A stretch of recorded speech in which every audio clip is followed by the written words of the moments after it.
പ്രാർത്ഥിക്കാം. വചനത്താൽ ഞങ്ങളെ വിശുദ്ധീകരിക്കുകയും ആ നിർമ്മല ജീവിതം കാഴ്ചവെച്ച് ഈ ലോകത്തെ ധന്യമാക്കുവാൻ ഞങ്ങളെ വിളിച്ച് വേർതിരിച്ച് പ്രതിഷ്ഠിക്കുകയും ചെയ്തിരിക്കുന്നവനായ കർത്താവേ, രാത്രിയോഗങ്ങളുടെ സമാപന സന്ധ്യയിൽ വിനയപൂർവം വിശ്വാസത്തോടെ അങ്ങയെ ഞങ്ങൾ സമീപിക്കുന്നു. അങ്ങയുടെ സ്നേഹം അനുഭവിക്കാൻ ഞങ്ങൾക്ക് ഈ രാത്രി പ്രാപ്തി നൽകണമേ. അങ്ങയുടെ നിർമ്മലത ദർശിക്കാൻ ഞങ്ങൾക്ക് കൃപ പകരണമേ. സ്വർഗീയ മന്ന ഞങ്ങൾ അനുഭവിക്കുമ്പോൾ ആ രഹസ്യത്തിനൊത്ത് ചേർന്ന് നിൽക്കാനുള്ള കൃപ ഞങ്ങളിൽ വർദ്ധിച്ച് ഈ ദേശം മുഴുവൻ ഞങ്ങൾ പ്രയോജനപ്പെടുന്ന ദാസന്മാർ എന്ന് ബോധ്യപ്പെടത്തക്കവണ്ണം ഞങ്ങളെ പ്രാപ്തരാക്കണമേ. ഏഴയായ ഇടിയന കർത്താവ് അങ്ങയുടെ നിർമ്മല വചനം പ്രസ്താവിക്കാൻ വിശുദ്ധീകരിക്കണമേ. പ്രാർത്ഥന കേട്ടതുകൊണ്ട് സ്തോത്രം. യേശു ക്രിസ്തുവിൻ നാമത്തിൽ തന്നെ ആമേൻ. ദൈവ തിരുനാമത്തിന് സ്തോത്രം. ഇന്ന് നമുക്ക് അധ്യക്ഷത വഹിക്കുന്ന ഭദ്രാസനാധിപൻ, ധ്യാനഗുരുവും ഒരു താപസനുമായ പ്രിയപ്പെട്ട അഭിമന്യ തീത്തോസ് തിരുമേനി, പ്രിയപ്പെട്ട വികാർ ജനറൽ അച്ഛൻ, സ്നേഹമുള്ള സുവിശേഷ സമിതിയുടെ സെക്രട്ടറി അച്ഛൻ,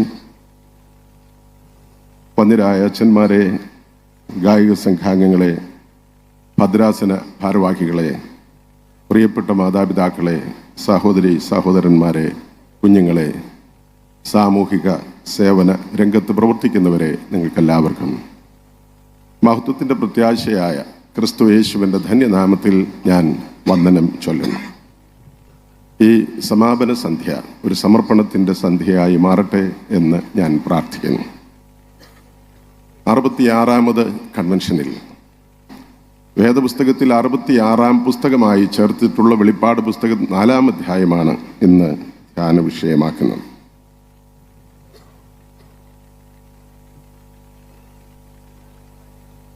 പുതിയ നിയമത്തിലെ ഒരേ ഒരു പ്രവാചക പുസ്തകമാണ് വെളിപ്പാട് പുസ്തകം. ഗ്രീക്ക് വേദപുസ്തകത്തിൽ അപ്പോക്കലിപ്സിസ് എന്ന യവന പദം കൊണ്ടാണ് ഈ പുസ്തകം തുടങ്ങുന്നത്. അതിൻ്റെ മലയാള പദമാണ് വെളിപ്പാട്. അതുകൊണ്ടാണ് ഈ പുസ്തകത്തിന് വെളിപ്പാട് എന്ന വിളിപ്പേര് ഉണ്ടായത്. AD 64 മുതൽ AD 284 വരെയുള്ള 220 വർഷം ക്രൈസ്തവ വിശ്വാസികൾ റോമൻ ഭരണത്തിന് കീഴിൽ കഠിനമായ വേദനയിലൂടെ കനൽ വഴികൾ വഴി സഞ്ചരിക്കുകയായിരുന്നു. നീറോ ചക്രവർത്തി മുതൽ ആരംഭിച്ച ഈ പീഡനം സുവിശേഷത്തിൽ രൂപാന്തരം അനുഭവിച്ച ഒരു പുതിയ ചക്രവർത്തി കോൺസ്റ്റന്റൈൻ എത്തിച്ചേരുന്നതുവരെയും തുടർന്നു പോന്നു.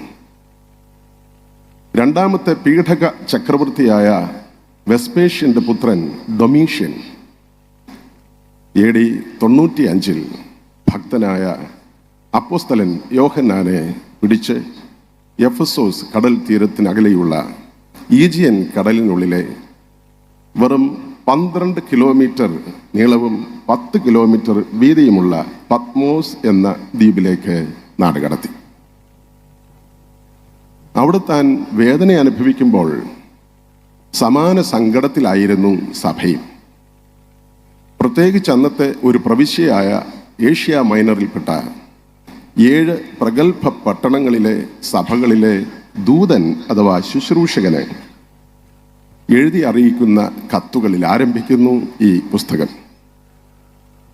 കർത്തൃദിവസത്തിൽ യോഹന്നാൻ ആത്മവിവശനായി. അതൊരു ഞായറാഴ്ചയായിരുന്നു എന്നത് വ്യക്തമാണ്.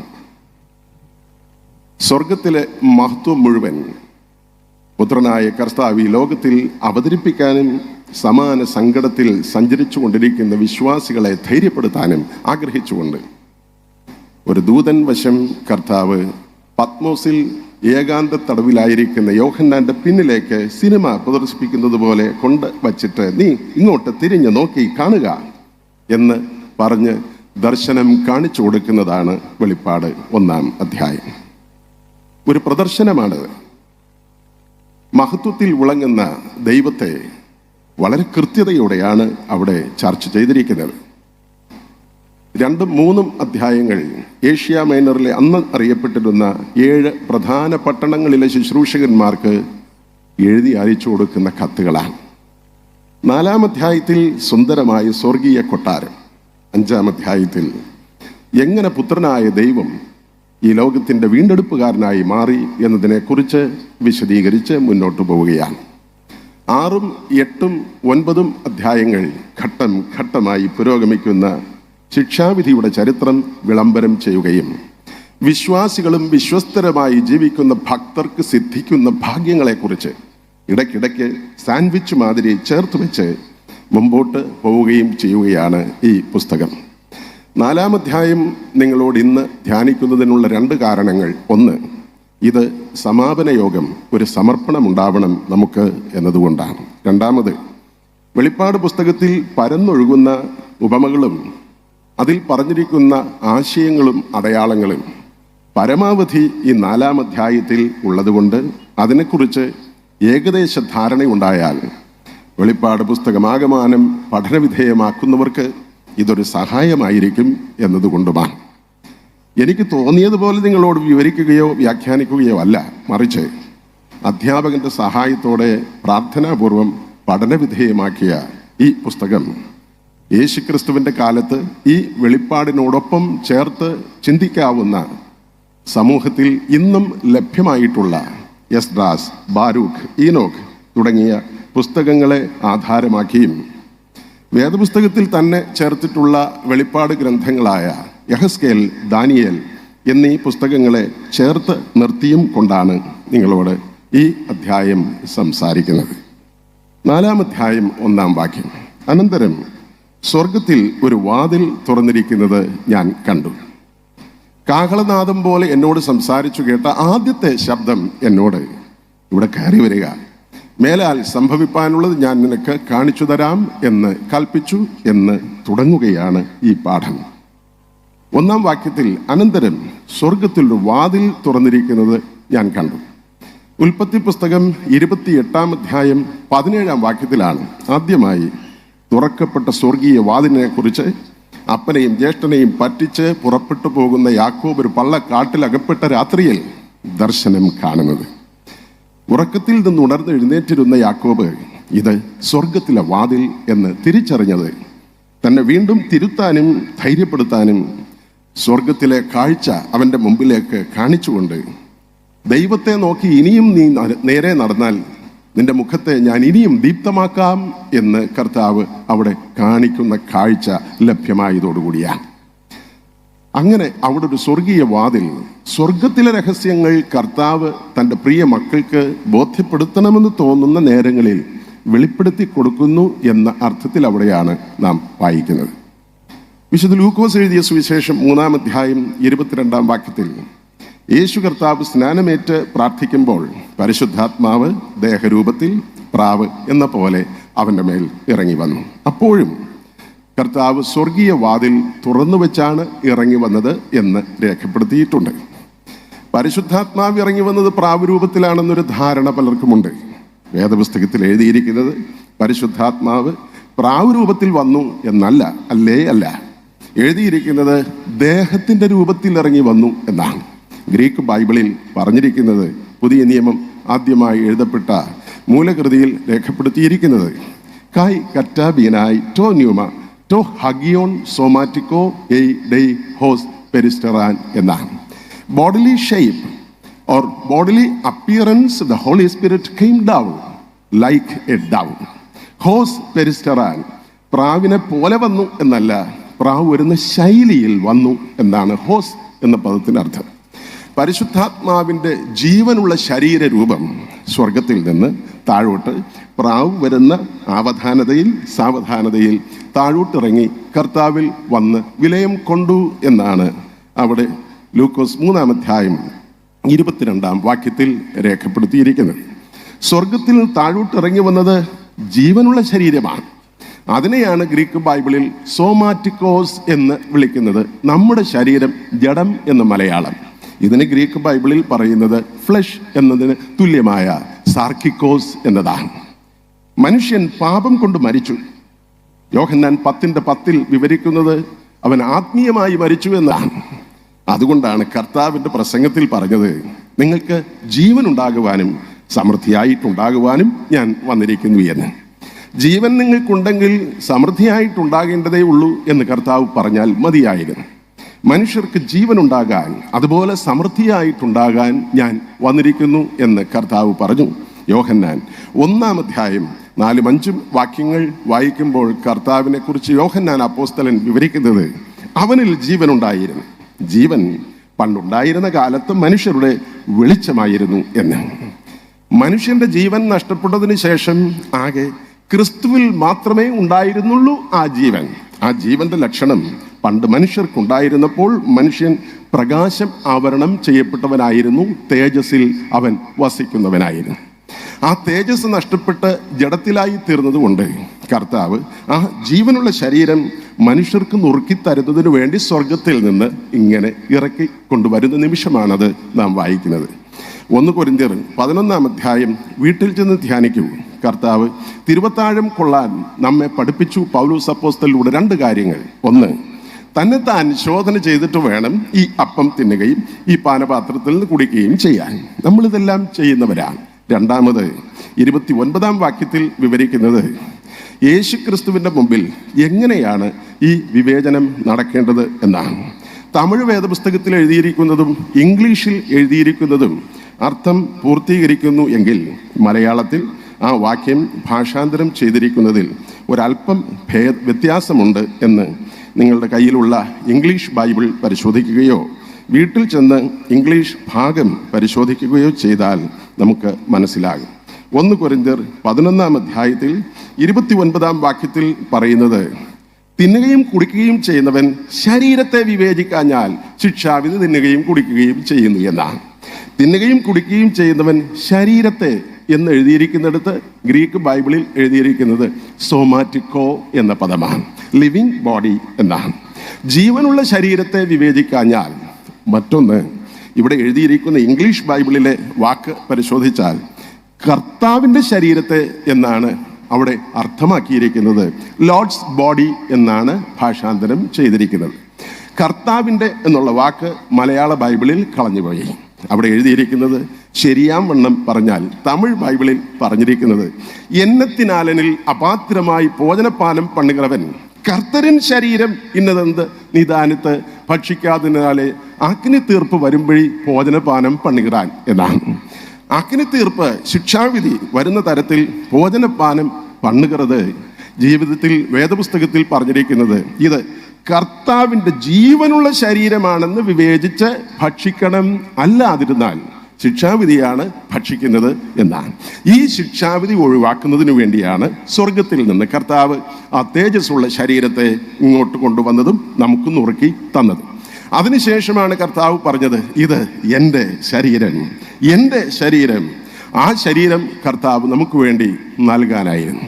അത് കർത്താവ് യോഹന്നാൻ 6 പറഞ്ഞല്ലോ, ഇതോ തിന്നുന്നവൻ മരിക്കാതിരിക്കേണ്ടതിന് സ്വർഗത്തിൽ നിന്ന് ഇറങ്ങുന്ന, ഒപ്പം പറഞ്ഞു ഇറങ്ങിയ ജീവനുള്ള ശരീരം. ആ ഭാഗം ഞാൻ അവിടെ നിർത്തി മുമ്പോട്ട് പോവുകയാണ്. അങ്ങനെ സ്വർഗത്തിലെ തേജസ്സുള്ള ജീവനുള്ള സ്വർഗീയ ശരീരം കർത്താവ് താഴോട്ട് ഇറക്കി കൊണ്ടുവരാൻ നേരം ഈ സ്വർഗീയ വാതിൽ പണ്ടൊരിക്കൽ തുറന്നു വെച്ച കാര്യമാണ് ലൂക്കോസ് 3-22 വാക്യത്തിൽ നാം വായിക്കുന്നത്. മറ്റൊന്ന്, ക്രൈസ്തവ സഭയുടെ ഭക്തനും സിദ്ധനുമായ രക്തസാക്ഷിയായിരുന്നല്ലോ സ്തേഫാനോസ്. നല്ലൊരു പ്രഭാഷകനൊന്നും ആയിരുന്നില്ല. മേശയിൽ ശുശ്രൂഷ ചെയ്യുന്നതിന് വിധവമാരെ ശുശ്രൂഷിക്കാൻ തിരഞ്ഞെടുക്കപ്പെട്ട 7 പേരിൽ ഒരാൾ മാത്രമായിരുന്നു ഇദ്ദേഹം. അദ്ദേഹത്തിന് ആത്മനിയോഗമുണ്ടായിട്ട് ശുശ്രൂഷകൾക്ക് ശേഷം താൻ ചെന്ന് പട്ടണത്തിൽ പരസ്യമായി നിന്ന് യഹൂദന്മാർ വിമർശിച്ച് പ്രസംഗിച്ചത് പ്രശ്നത്തിന് കാരണമായി തീർന്നു. ശാഠ്യക്കാരെ എന്ന് തുടങ്ങുന്ന ഈ പ്രസംഗം വിവരിച്ചിരിക്കുന്നത് അപ്പോസ്തലന്മാരുടെ പ്രവൃത്തികൾ 7 ആ 7 56 വാക്യത്തിൽ യഹൂദന്മാർ മൂർച്ചയുള്ള കല്ലുകളുമായി സ്തേഫാനോസിന്റെ മുമ്പിലേക്ക് ചീറി അടുക്കുകയാണ്.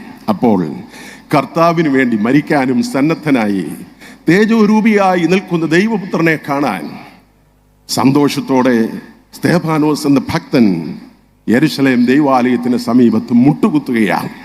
അവൻ മുട്ടുകുത്തി കർത്താവിന് വേണ്ടി മരിക്കാൻ, കല്ലേറിനും മരിക്കാനും സന്നദ്ധനാകുന്നത് കണ്ടപ്പോൾ പിതാവിൻ്റെ വലതു ഭാഗത്ത് സാധാരണ വേദപുസ്തകത്തിൽ പറഞ്ഞിരിക്കുന്നത് പുത്രൻ ഇരിക്കുന്നതായിട്ടാണ്. പക്ഷേ ഇവിടെ പറയുന്നത് പുത്രൻ എഴുന്നേറ്റ് നിന്നു എന്നാണ്. കർത്താവിന് ഇരിക്കാൻ കഴിഞ്ഞില്ല.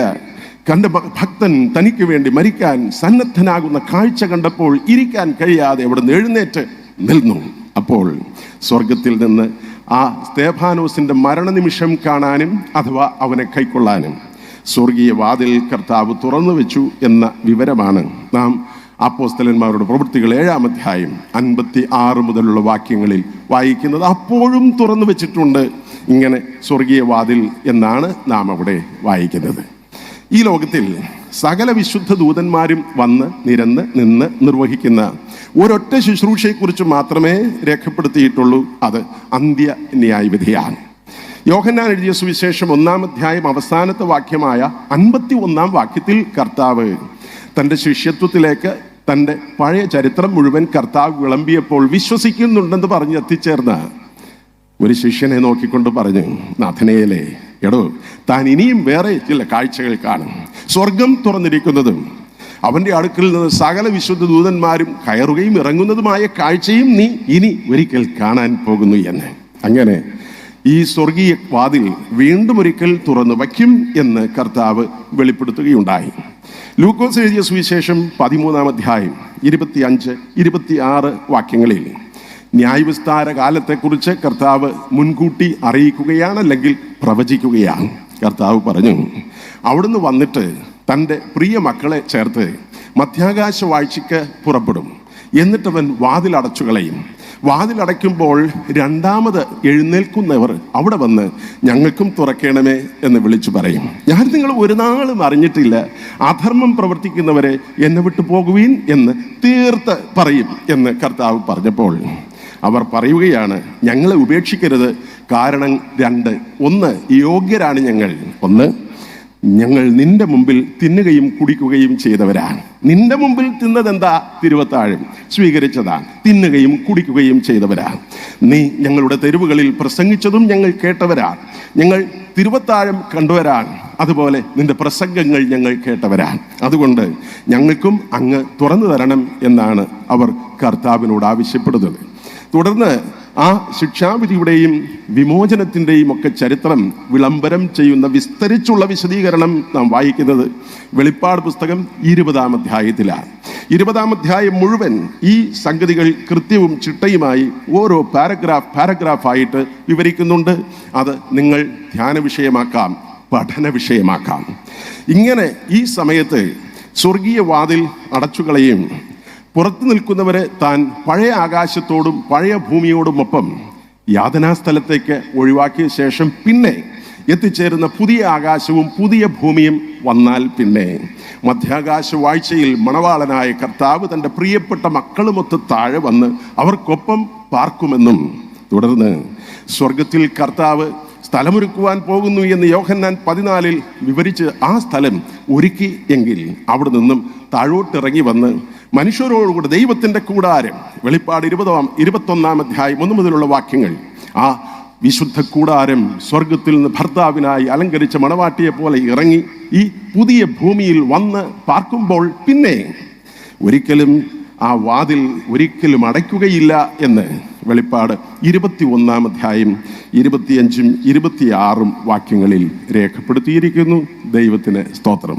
അങ്ങനെ സ്വർഗീയ മർമ്മങ്ങൾ തൻ്റെ പ്രിയ മക്കളും ഭക്തരുമായവരെ വെളിപ്പെടുത്താൻ കർത്താവിന് തോന്നിയ നേരങ്ങളിൽ, ചില സമയങ്ങളിൽ എന്നേക്കുമായി ഒടുവിൽ അറിയപ്പെട്ടതുപോലെ തന്നെ അറിയും എന്ന് പൗലോസ് അപ്പോസ്തലൻ 1 കൊരിന്ത്യർ 13-ൽ പറയുന്നത് പോലെ എല്ലാം വെളിപ്പെടുന്നതിന് മുമ്പ് ചില സമയങ്ങളിൽ താൻ തൻ്റെ മക്കൾക്കു വേണ്ടി ഇതെല്ലാം ബോധ്യപ്പെടുത്തി കൊടുക്കുന്നുണ്ട്, വിശ്വാസത്തിൽ പിടിച്ചു നിൽക്കാൻ എന്നാണ് ഈ ഭാഗത്തിൽ രേഖപ്പെടുത്തിയിരിക്കുന്നത്. അങ്ങനെ ഈ അപ്പോസ്തലൻ യോഹന്നാനോടും അനന്തരം സ്വർഗത്തിലൊരു വാതിൽ തുറന്നിരിക്കുന്ന കാഴ്ച കർത്താവ് കാണിച്ച വിവരമാണ് ഇവിടെ ധരിപ്പിച്ചിട്ടുള്ളത്.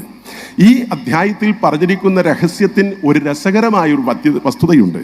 വെളിപ്പാട് 1-ാം അധ്യായം 3-ാം വാക്യത്തിൽ ഇത് വായിക്കുന്നവരും വായിച്ച് കേൾപ്പിക്കുന്നവരും ഇതിൽ എഴുതിയിരിക്കുന്നത് പ്രമാണിക്കുന്നവരും ഭാഗ്യവാന്മാർ എന്നാൽ അനുഗ്രഹീതർ. ലോട്ടറി ടിക്കറ്റ് എടുക്കുമ്പോൾ പറയുന്ന ഭാഗ്യവാൻ എന്ന പദമല്ല ഇവിടെ ഉപയോഗിച്ചിരിക്കുന്നത്. മക്കാറിയോയി, നിങ്ങൾ അനുഗ്രഹീതർ, ബ്ലെസ്സഡ് എന്നാണ്. ഈ പുസ്തകത്തിൽ എഴുതിയിരിക്കുന്നത് വായിക്കുന്നവരും വായിച്ച് മറ്റൊരാളെ കേൾപ്പിക്കുന്നവരും ഇതിൽ പറഞ്ഞിരിക്കുന്നത് പ്രമാണിക്കുന്നവരുമെല്ലാം ഒരുപോലെ ഭാഗ്യമുള്ളവരാണ്. അങ്ങനെ ഈ വേദപുസ്തകത്തിൽ ഒരൊറ്റ പുസ്തകം മാത്രമേ പറഞ്ഞിട്ടുള്ളൂ, വായിക്കുന്നതും കേൾക്കുന്നതും പ്രമാണിക്കുന്നതും ഭാഗ്യം. ഈ പുസ്തകം ദൈവത്തിന് സ്തോത്രം. അങ്ങനെ സ്വർഗത്തിലൊരു വാതിൽ തുറന്നിരിക്കുന്നത് ഞാനും കണ്ടു എന്ന് യോഹന്നാൻ പറഞ്ഞു. കാഹളനാദം പോലെ എന്നോട് സംസാരിച്ചു കേട്ട ആദ്യത്തെ ശബ്ദം എന്നോട്, ഇവിടെ കരി വരിക, മേലാൽ സംഭവിപ്പാനുള്ളത് ഞാൻ നിനക്ക് കാണിച്ചു തരാം എന്ന് കൽപ്പിച്ചു. കാഹളനാദം പോലെ സംസാരിച്ചു കേട്ട ആദ്യത്തെ ശബ്ദം അഥവാ ഒന്നാമത് കാഹളത്തിനൊത്തൊരു ശബ്ദം എന്നോട് പറഞ്ഞു, നീ ഈ കാണുന്നതും കേൾക്കുന്നതും ഒക്കെ എഴുതുക എന്ന്. അത് കാണുന്നത് വെളിപ്പാട് 1-ാം അധ്യായം 11-ാം വാക്യത്തിലാണ്. ഇതൊക്കെ കണ്ടതെല്ലാം നീ എഴുതി 7 സഭകൾക്ക് അറിയിക്കുക എന്ന് കാഹളത്തിനൊത്തൊരു ശബ്ദം കേട്ടു എന്ന് പറയുന്നത് ആദ്യത്തെ ഭാഗം അവിടെയാണ്. എന്താണ് ഈ കാഹളത്തിനൊത്ത ശബ്ദം? വേദപുസ്തകത്തിൽ 47-ാം സങ്കീർത്തനം 5-ാം വാക്യത്തിൽ കാഹളത്തിനൊത്ത സ്വരത്തോടുകൂടി എഴുന്നള്ളുന്ന കർത്താവിനെ കുറിച്ച് സങ്കീർത്തനക്കാരൻ വിവരിക്കുന്നുണ്ട്. ഈ കാഹളത്തിനൊത്ത പിതാവിൻ്റെ ശബ്ദത്തിലാണ് കല്ലറുകളിലുള്ളവരെല്ലാവരും അവൻ്റെ ശബ്ദം കേട്ട് ഉയർത്തെഴുന്നേൽക്കുന്നത് എന്ന് യോഹന്നാൻ എഴുതിയ സുവിശേഷം 5-ാം അധ്യായം 25, 28 എന്നീ വാക്യങ്ങളിൽ വിശദീകരിച്ചിട്ടുണ്ട്. തെസ്സലോനിക്കർക്ക് എഴുതിയ 1-ാം ലേഖനം 4-ാം അധ്യായം 16-ാം വാക്യത്തിൽ അവിടെ പറയുന്നു, കർത്താവ് താൻ ഗംഭീരനാദത്തോടും പ്രധാന ദൈവദൂതന്റെ ശബ്ദത്തോടും അത്യുച്ചനാദമുള്ള കാഹളത്തോടും സ്വർഗത്തിൽ നിറങ്ങി വരികയും ക്രിസ്തുവിൽ മരിച്ചവർ മുമ്പേ ഉയർത്തെഴുന്നേൽക്കുകയും ജീവനോടെ ശേഷിക്കുന്നവരായി നാം രൂപാന്തരപ്പെടുകയും ഒക്കെ ചെയ്യുന്നത് അവൻ്റെ അത്യുച്ചനാദത്തിൽ എന്ന് വിവരിച്ചിട്ടുണ്ട്. വേദപുസ്തകത്തിൽ മത്തായി എഴുതിയ സുവിശേഷം 24-ാം അധ്യായം 30-31 വാക്യങ്ങളിൽ, പ്രത്യേകിച്ച് 31-ാം വാക്യത്തിൽ പിതാവ് തൻ്റെ സ്വരം കേൾപ്പിച്ചുകൊണ്ട് മരിച്ചവരെ ഉയർപ്പിക്കും, ജീവിപ്പിച്ച് എഴുന്നേൽപ്പിക്കും എന്ന് വിശദമാക്കുന്നു.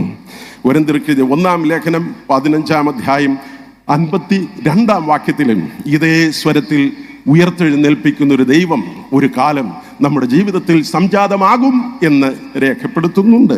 ഇതിൽ നിന്നും നേരത്തെ എന്നോട് കാഹളത്തിനൊത്ത് പറഞ്ഞതും പിതാവ് തന്നെ, ഇപ്പോൾ പറഞ്ഞതും പിതാവ് തന്നെ, നേരത്തെ മരണത്തിൽ നിന്ന് ഉയർത്തെഴുന്നേൽപ്പിക്കുമെന്ന് യേശു കർത്താവ് പ്രസംഗിച്ചതും പിതാവിൻ്റെ സ്വരത്തെക്കുറിച്ച് തന്നെ എന്ന് നമുക്ക് വ്യക്തമാണ്. ഇവിടെ ദൈവമാണ് എന്നോട് പറഞ്ഞത്, ഇവിടെ ഈ കയറി വരിക, ഇനി മേലാൽ സംഭവിപ്പാനുള്ള ഞാൻ നിനക്ക് കാണിച്ചു തരാം എന്ന്. ആദ്യത്തെ ശബ്ദം എന്നോട് ഇപ്പോൾ പറഞ്ഞത്, ഇനി നീ ദർശനങ്ങൾ നേരിട്ട് കാണാനായി വരിക.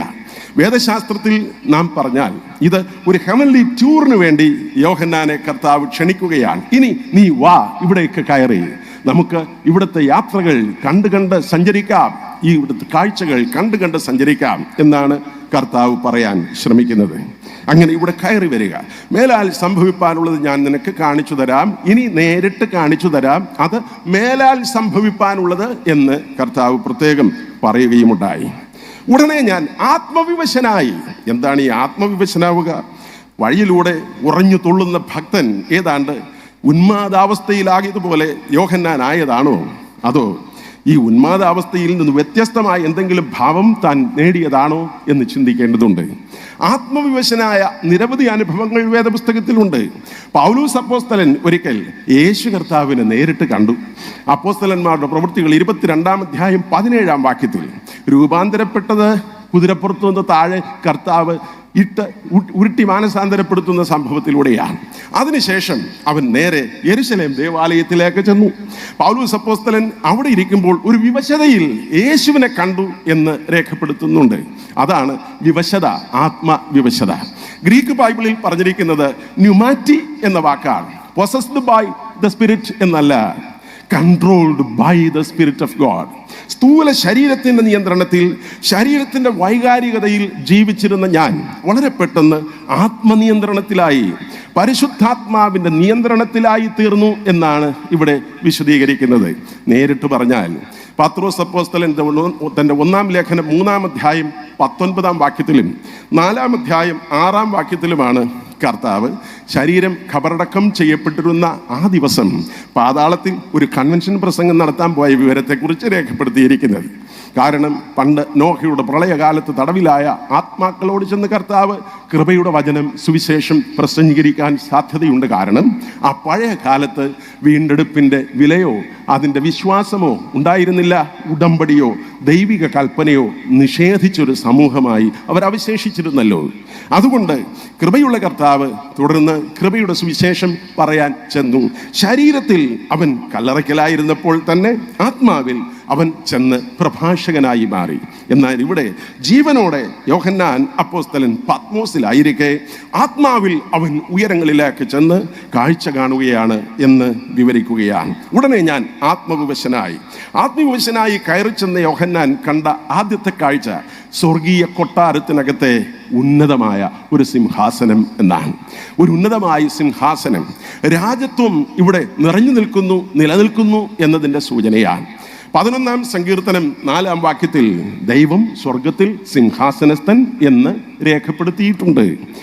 ഈ പഴയ നിയമത്തിലെ വിശ്വാസികൾ, യഹൂദന്മാർക്ക് ഈ സിംഹാസനം മാത്രമാണ് സ്ഥിരമായ സിംഹാസനം എന്ന ഒരു വിശ്വാസം ഉണ്ടായിരുന്നതായി പുറപ്പാട് 17-ാം അധ്യായം 16-ാം വാക്യത്തിൽ അതുകൊണ്ട് സ്വർഗീയ ഭവനത്തിലെ സിംഹാസനത്തെ നോക്കി അവർ ആണയിട്ടിരുന്നു എന്ന് രേഖപ്പെടുത്തിയിട്ടുണ്ട്. അതുമാത്രമേ സ്ഥിരമായതുള്ളൂ എന്ന് ചിന്തിച്ചുകൊണ്ട് സ്വർഗീയ കൊട്ടാരത്തിലെ സിംഹാസനത്തെ നോക്കി അവർ ആണയിടുമായിരുന്നു. അത് സ്ഥിരപ്പെട്ട സിംഹാസനമാണ്. യെശയ്യാ പ്രവാചകന്റെ പുസ്തകം 6-ാം അധ്യായം പഠിച്ചുമ്പോൾ നമുക്കറിയാം, ഉസിയ രാജാവ് കുഷ്ഠരോഗിയായി മരിച്ച വർഷം കർത്താവ് ഉയർന്നും പൊങ്ങിയുമുള്ള സിംഹാസനത്തിലിരിക്കുന്ന കാഴ്ച പ്രവാചകൻ കണ്ടു. പ്രവാചകൻ ആ കാഴ്ച കണ്ട് നോക്കി നിൽക്കേ സാറാഫുകൾ 6 ചിറകുണ്ടെങ്കിലും 2 കൊണ്ട് മുഖം മൂടുന്നു, 2 കൊണ്ട് കാൽ മൂടുന്നു, വെറും 2 ചിറക് മാത്രം പറക്കാൻ ഉപയോഗിക്കുന്നു. തേജസ്വിയായ കർത്താവിൻ്റെ മുമ്പിൽ നിന്നും മാറാതെ നിൽക്കുന്ന സാറാഫുകൾ തൻ്റെ മുഖം തേജസ്സായ ദൈവത്തെ കാണാൻ യോഗ്യമല്ലെന്നും തൻ്റെ പാദം ചിലപ്പോൾ മലിനപ്പെട്ടിരിക്കാം എന്നും ചിന്തിച്ച് കാലുമൂടുന്നത് കണ്ടപ്പോഴാണ് പ്രിയപ്പെട്ട പ്രവാചകന് കുമ്പസരിക്കണമെന്ന് തോന്നിയത്. അവൻ മറ്റുള്ളവരെ മുഴുവൻ കുറ്റപ്പെടുത്തി പ്രസംഗിച്ചു തുടങ്ങുന്ന യെശയ്യാ പ്രവാചകന്റെ പുസ്തകം 1-ാം അധ്യായത്തിൽ നാം വായിക്കുന്നത്, പാപമുള്ള ജാതി, അകൃത്യഭാരം ചുമക്കുന്ന ജനം, ദുഷ്പ്രവൃത്തിക്കാരുടെ സന്തതി, വഷളായി ജീവിക്കുന്ന മക്കൾ, ഞെക്കി കഴുകിയിട്ടില്ല, വെച്ച് കെട്ടിയിട്ടില്ല എന്നൊക്കെയാണ്. എന്നാൽ പ്രവാചകൻ തുടർന്ന് അനുതാപത്തിൽ തൻ്റെ ജീവിതം അശുദ്ധിയുള്ളതാണ് എന്ന് തിരിച്ചറിഞ്ഞത് ഈ ദർശനം കണ്ടപ്പോഴാണ്. അങ്ങനെ സ്വർഗീയ ഭവനത്തിലെ കൊട്ടാരവും സിംഹാസനവും പ്രിയപ്പെട്ട യോഹന്നാൻ ഒറ്റ നോട്ടത്തിൽ ദൃഷ്ടിയിൽ പതിഞ്ഞതുകൊണ്ട് അതുതന്നെ പ്രധാന കാഴ്ചയായി അവന് തോന്നി. അതിൻ്റെ മുകളിൽ ഒരുത്തൻ ഇരിക്കുന്നതും കണ്ടു. ഇരിക്കുന്നവൻ്റെ കാഴ്ച താൻ മനസ്സിലാക്കിയത് 2 രത്നങ്ങൾ ഒരുമിച്ച് വെട്ടിത്തിളങ്ങുന്നത് എങ്ങനെയോ അങ്ങനെയായിരുന്നു. അവിടെ എഴുതിയിരിക്കുന്നത് ഈ 2 രത്നങ്ങളുടെ പേരുകൾ പറഞ്ഞുകൊണ്ടാണ്. കാഴ്ചയ്ക്ക് സൂര്യകാന്തത്തോടും പത്മരാഗത്തോടും സദൃശൻ. പുറപ്പാട് പുസ്തകം 39-ാം അധ്യായത്തിൽ ഏഫോദിന്റെ മുമ്പിൽ പതിപ്പിച്ചിരിക്കുന്ന 12 രത്നങ്ങളിൽ ഈ 2 രത്നങ്ങൾ കൂടി ചേർത്തിട്ടുള്ളത് കൊണ്ടല്ല ഇവിടെ പറഞ്ഞിരിക്കുന്ന ഈ രാജാവിൻ്റെ തുല്യനായിരിക്കുന്ന കിരീടത്തിൽ പരിശുദ്ധനായ കർത്താവ് ജീവിതം മുഴുവൻ 2 രത്നങ്ങൾ പതിപ്പിച്ച് തിളങ്ങുന്നതായി കണ്ടു എന്ന് പറഞ്ഞിരിക്കുന്നത്. ഈ 2 രത്നങ്ങൾ ഗ്രീക്ക് കാലഘട്ടം മുതലാണ് രാജാക്കന്മാർക്ക് പ്രധാനപ്പെട്ടതായി മാറിയത്. ഗ്രീക്ക് ചരിത്രം പഠിക്കുമ്പോഴാണ് മനസ്സിലാവുക ഒരു രാജാവ് പൂർണ്ണ അധികാരമുള്ളവനാണ് എന്നതിൻ്റെ അടയാളം അയാളുടെ നെറ്റിയിൽ ഈ കിരീടത്തിൻ്റെ നടുവിൽ ബൾബുകൾ പോലെ സ്വർണത്തിൽ പതിപ്പിച്ചിരിക്കുന്ന പത്മരാഗവും സൂര്യകാന്തവും എന്ന 2 രത്നങ്ങൾ ഉള്ളതിൽ നിന്നാണ് അറിയാൻ കഴിയുക. എന്നാൽ ഒരാൾ യുവരാജാവ് മാത്രം എങ്കിൽ അവൻ്റെ കിരീടത്തിൻ്റെ മുകളിൽ ഒറ്റ രത്നം മാത്രമേ പതിപ്പിച്ചിട്ടുണ്ടാവൂ. അതാണ് സൂര്യകാന്തം മാത്രം. ഒരു മഞ്ഞ നിറത്തിലുള്ള രത്നമാണ് പത്മരാഗം. ഇവിടെ പറഞ്ഞിരിക്കുന്ന സൂര്യകാന്തം തേജസ്സോടെ തിളങ്ങി നിൽക്കുന്ന ആ ചുവന്ന രത്നം. ഈ 2 രത്നങ്ങൾ ഇവിടെ സൂചിപ്പിക്കുന്നത് ഒരു യുവരാജാവെങ്കിൽ അവൻ നീതിമാനും നിഷ്കളങ്കനും എന്ന് വിധിക്കപ്പെട്ടിരിക്കുന്നു. അവൻ അങ്ങനെ ജീവിക്കാൻ വിളിക്കപ്പെട്ടിരിക്കുന്നു എന്നാണ് സൂചിപ്പിക്കുന്നത്. ഒരു യുവരാജാവിൻ്റെ കിരീടത്തിൽ സൂര്യകാന്തം മാത്രമേ ഉണ്ടാവൂ.